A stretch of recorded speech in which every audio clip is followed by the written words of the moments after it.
कुंवारी लड़की की। ये एक खौफनाक जंगल की दास्तान है जहां एक बूढ़ा साधु अपनी झोंपड़ी में रहता था।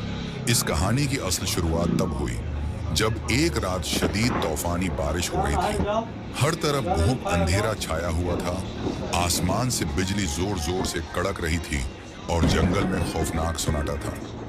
साधु अपनी झोंपड़ी में बैठा था, दरवाजा मजबूती से बंद कर रखा था ताकि बारिश और तूफान की शिद्दत से बच सके।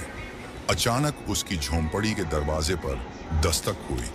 साधु हैरान हो गया कि इतनी रात को कौन आ सकता है इस जंगल में। उसने हिम्मत करके दरवाजा खोला तो देखा कि एक हसीन और नौजवान कंवारी लड़की बाहर खड़ी है।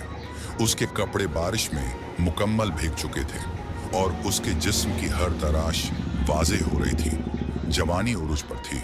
साधु ने हैरानी से पूछा, आए लड़की, तुम कौन हो और इस खौफनाक जंगल में इतनी रात गए और ऐसी शदीद बारिश में यहाँ क्या कर रही हो? वो लड़की खौफजदा लहजे में बोली, बाबा जी, मैं इस जंगल के साथ वाले गांव में रहती हूँ। मैं बहुत डर चुकी हूँ। फिर वो कपकपाते लहजे में कहने लगी, मेरे पीछे कुछ लोग पड़े हैं, वो मुझे मारना चाहते हैं। बराहे करम मुझे बचा लीजिए। साधु ने लड़की को फौरन अंदर बैठाया और तसल्ली दी। फिर बूढ़े बाबा ने इस कुंवारी लड़की से इसकी पूरी कहानी पूछी। लड़की ने कांपते हुए जवाब दिया, मैं गांव के राजा की बेटी हूँ। माँ बाप इस दुनिया से जा चुके हैं। जब से मेरे माँ बाप इस दुनिया से गए हैं तब से ये लोग मेरी खूबसूरती पर मरते हैं। ये लोग मुझे पकड़कर मेरी इज्जत लूटना चाहते हैं, मेरे जिस्म को नापाक करना चाहते हैं। मैं अपनी इज्जत बचाकर आपके पास भाग आई हूँ। बूढ़ा साधु लड़की की बातें बड़े गौर से सुन रहा था। वो सोचने लगा, ये लड़की कोई और राज भी छुपा रही है। इसके आने के पीछे कोई और मकसद तो नहीं है। साधु और वो कंवारी लड़की झोंपड़ी के अंदर बैठे थे। एक कोने में दिया जल रहा था जिसकी मध्यम सी रोशनी थी। बाहर तेज बारिश और तूफान था। हर तरफ अंधेरा ही अंधेरा था। बूढ़ा साधु सालों से तन्हा रह रहा था, मगर आज उसकी झोंपड़ी में इंतहा की हसीनो जमील लड़की मौजूद थी। वो साधु लड़की के भीगे हुए लिबास को देखता है और दिल ही दिल में खुश होने लगता है, मगर साथ ही खुद को रोकने की भी कोशिश कर रहा था कि कहीं किसी मुसीबत में न फंस जाए। ये सब ख्यालात उसके जहन में चल रहे थे कि अचानक वो कुंवारी लड़की बोली, ए बाबा, मैं बहुत खौफजदा हूँ। क्या आज की रात आप मुझे अपनी झोंपड़ी में पनाह देंगे?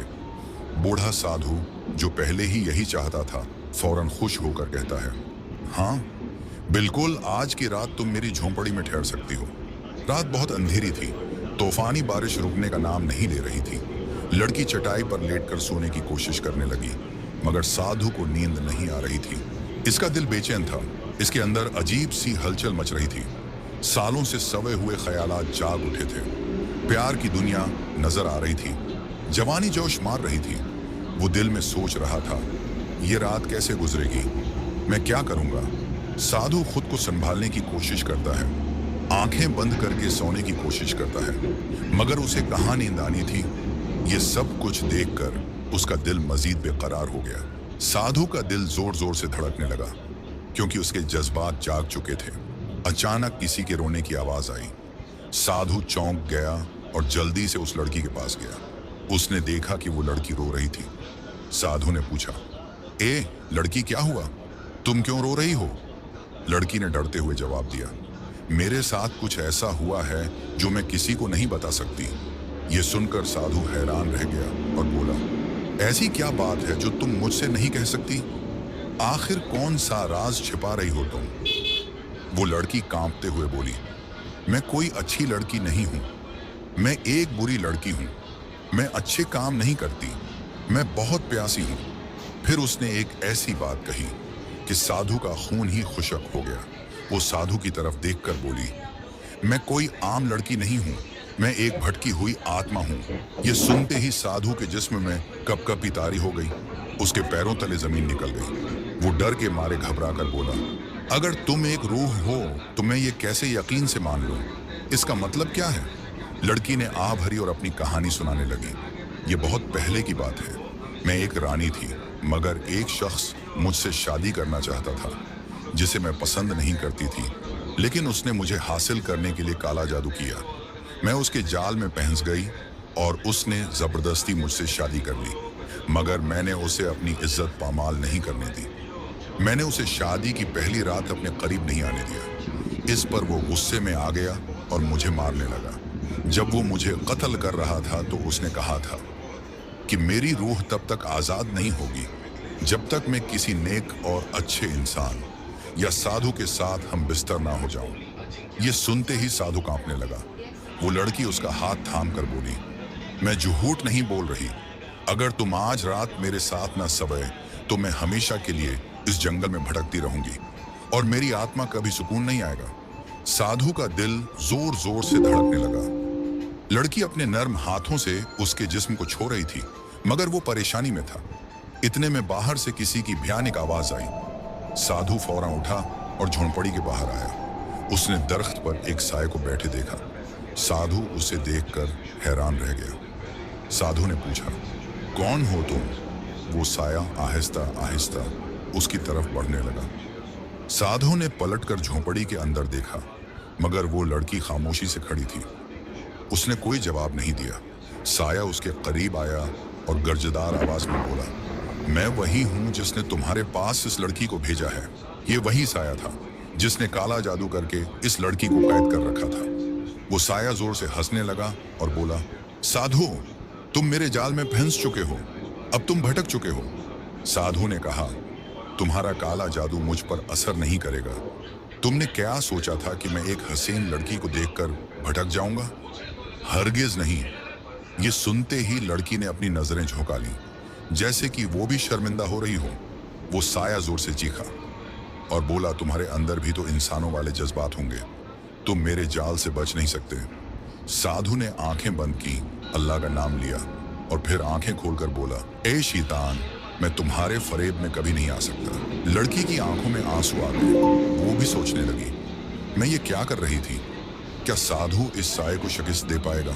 क्या वो लड़की अपनी कैद से आजाद हो सकेगी, या फिर ये काला जादू सब पर भारी पड़ेगा? साधु ने अपनी आंखें बंद कर ली और सोचने लगा, आखिर मैं इस मुश्किल से कैसे बच सकता हूँ? ऐसा क्या करूं? फिर साधु ने आंखें खोली और उस लड़की से कहा, तुम अपने अंदर झांको, गौर करो कि तुम क्या करने वाली थी। मैंने एक अरसे से किसी बुरे काम की तरफ नजर नहीं उठाई, फिर तुम क्यों मेरी मेहनत बर्बाद करना चाहती होती? अपने आप को संभालो और सोचो कि तुम क्या कर रही थी। ये सुनकर वो साया जोर से हंसा और बोला, ए साधु, अब बहुत देर हो चुकी है। लड़की ने साधु की तरफ देखा और आहिस्ता से कहा, मुझे कुछ नहीं मालूम कि सही क्या है और गलत किया। मैं सिर्फ इतना जानती हूं कि मेरी रूह को सुकून मिलना चाहिए और आजाद हो सकूं किसी भी तरह। साधु ने नरमी से कहा, तुम्हें अपनी रूह के लिए नहीं बल्कि खुद के लिए जीना होगा। ये जंग तुम्हें खुद लड़नी होगी। साधु की बात सुनकर वो लड़की चौंक गई। उसने गहरी सांस ली और कहा, तुम बिल्कुल सही कह रहे हो। ये जंग सिर्फ मेरी है और मैं खुद लड़ूंगी। फिर उसने अपनी आंखें बंद कर लीं और सुकून महसूस करने की कोशिश की। उसी लम्हे साया धाड़ते हुए बोला, क्या तुम मुझे शिकस्त देने के लिए तैयार हो? लड़की ने मजबूत लहजे में कहा, हाँ, मैं तुमसे लड़ने के लिए तैयार हूं। तुम भी तैयार हो जाओ। फिर उसने आहिस्ता आहिस्ता अपना हाथ उठाया और उस साये को पकड़ने की कोशिश की। जैसे ही उसने साये को छुआ, तेज हवा चलने लगी और साया हवा में उड़ने लगा। वो साया खुद को बचाने के लिए तड़पने लगा, मगर अब उसका बचना नामुमकिन था। लड़की ने हिम्मत से उस साये को नीस्तो नाबूद कर दिया। जब सब कुछ खत्म गया तो उसने आहिस्ता से अपनी आंखें खोली और अपने सामने साधु को पाया। उसकी आंखों में शर्मिंदगी थी और उसे एहसास हो गया था कि मैं अच्छा नहीं कर रही थी। वो साधु के कदमों में गिर पड़ी और बोली, मुझसे बहुत बड़ी गलती होने वाली थी, मगर आपने मुझे बचा लिया। मैं दिल से आपकी शुक्रगुजार हूँ। साधु मुस्कुराया और बोला, कोई बात नहीं, अब तुम यहाँ से जा सकती हो। लड़की ने सिर झुकाया, आंखों में आंसू लिए और खामोशी से उस जंगल से निकल